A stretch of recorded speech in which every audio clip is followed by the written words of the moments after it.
Real Madrid seem to have a problem, and its name is Kylian Mbappé.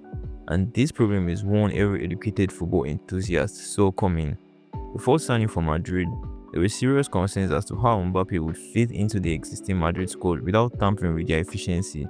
But it's just one season into his Madrid enterprise, and the negative prophecies about Mbappé destabilizing the team are already coming to pass. Okay, so Madrid have had a not so phenomenal year by Madrid standard. I mean, they finished with no trophies and a second place in the league. Their only other bragging point being Mbappe's 31 goals, which we have to discuss. But it so happens that this FIFA Club World Cup has been a blessing in disguise. Whatever rot was being hidden in the dark last season is finally being brought to light.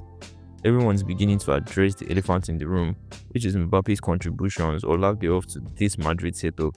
So let's start with Mbappe's first problem, which is his contention with Vinícius. Mbappé and Vinícius are two players who have been amped up to be the next face of football. Mbappé a little longer than Vinícius. Last year was probably the pinnacle of Vinícius' career, being that he almost had the Ballon d'Or to his name. So it's understandable that he feels some sort of superstardom going into this season. I mean, coupled with the whole Rodri Ballon d'Or drama where he lost by a couple of votes, this sense of superstardom has inevitably clashed with Mbappe's desire to be Madrid's main superstar. Mbappé is a player who since 8 years ago has been tipped to take over from Messi and Ronaldo, and being the franchise player for Madrid is a stepping stone to that ambition, and Vinícius, quite frankly, is a hindrance to that. Now I know what every Madrid fan reaction to that is. Oh, they share penalties amongst themselves. Oh, they hug themselves during celebration. But that's just what a fan club says to themselves when in denial about a potential conflict between their superstar players. Even through their body language on the pitch, a blind man can tell what's going on. These guys are not in coherence with each other. Another problem with Mbappé is his lack of contribution to the general team play. Mbappé does not press, neither does he defend, and this has been the focal point of his performance at the Club World Cup. Now, this is exclusive for superstar players who are putting in 30 plus per season, but rarely have we seen a situation where Messi and Ronaldo do this at the detriment of their team. Mbappé, while attacking, always has a sense of entitlement, and while defending has a lack of urgency.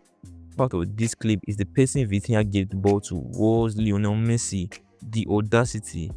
But Mbappé alone isn't to take blame for this. PSG have a part to take in the blame as well. When you treat a player like he's not just a part of the team, but actually owns the team, and can call the shots however he sees fit, this is what you get. A player who thinks the team revolves around him and not the other way around.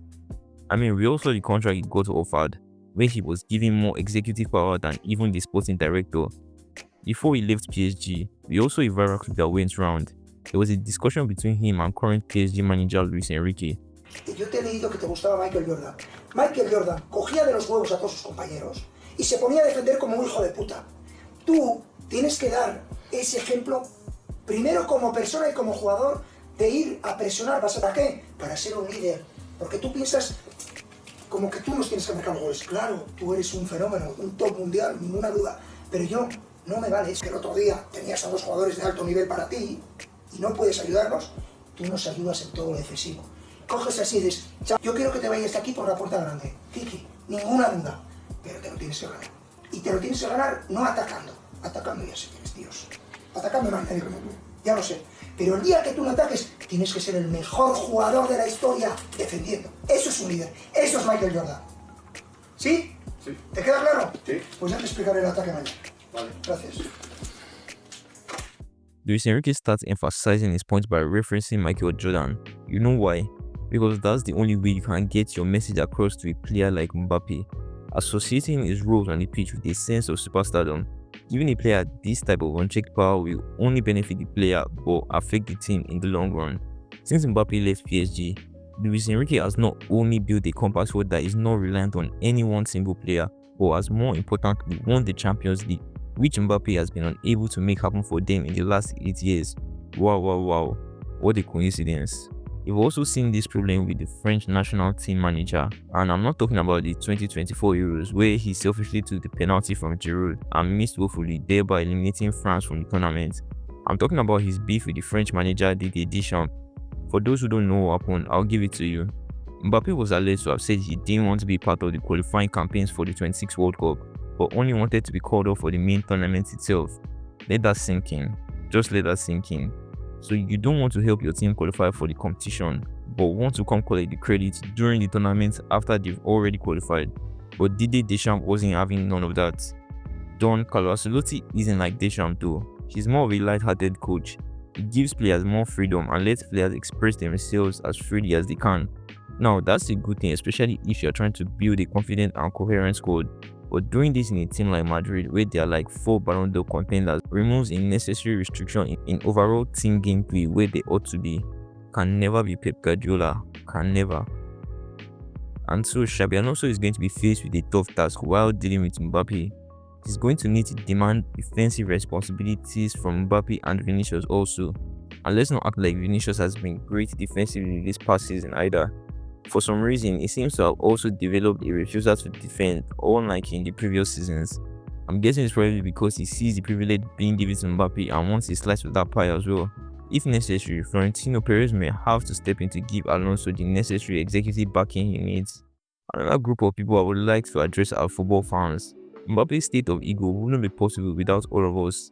The trajectory of his career so far brings into consideration the possibility that he might just have been a great football wonderkid and a decent player at best, just not next in line to the throne after Messi and Ronaldo. To surpass Messi and Ronaldo, he would need to put in about 40 plus goals for like 5 seasons, and I doubt that's going to be possible because he's not getting any younger. He'll be turning 28 later this year, and if he wants to do that, it ought to be now. But as a football fan, I have to say that our collective exaltation of Mbappé may have gotten to his head and created a sense of entitlement as the best player in the world, and in turn has actually stunted his game from improving and learning. Because tell me why you would have Messi and Neymar as your teammates, and then when it's time for your contract negotiations, you say you would like Neymar gone from the team. I remember Neymar liking a post on X someone made concerning Mbappé, implying that there was a feud between them, saying as PSG chose to keep Neymar over Mbappé.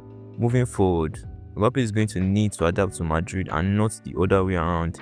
I know that's not going to be easy, especially in this era of superstar players, where franchise players tend to be the money-making machine for clubs looking to exploit commercial sins and monetize their brands off the pitch as well. Madrid is going to have to keep a balance between maintaining a player who is a valuable commercial asset and a player who has to be a cohesive yet formidable part of the team. It would be a shame to see a player with so much potential do damage to his career trajectory. And Mbappé needs to clearly sit down and rewatch football all over again, learn at the feet of the best, and develop self-sacrificial traits. I personally think it's still possible for him to put in 40 plus a season, but that would mean he would need to learn to accommodate his teammates in his build-up play and think of his position as a fluid motion rather than a glory waiting to happen. If you enjoyed this video, give it a thumbs up. Also let me know your thoughts in the comments.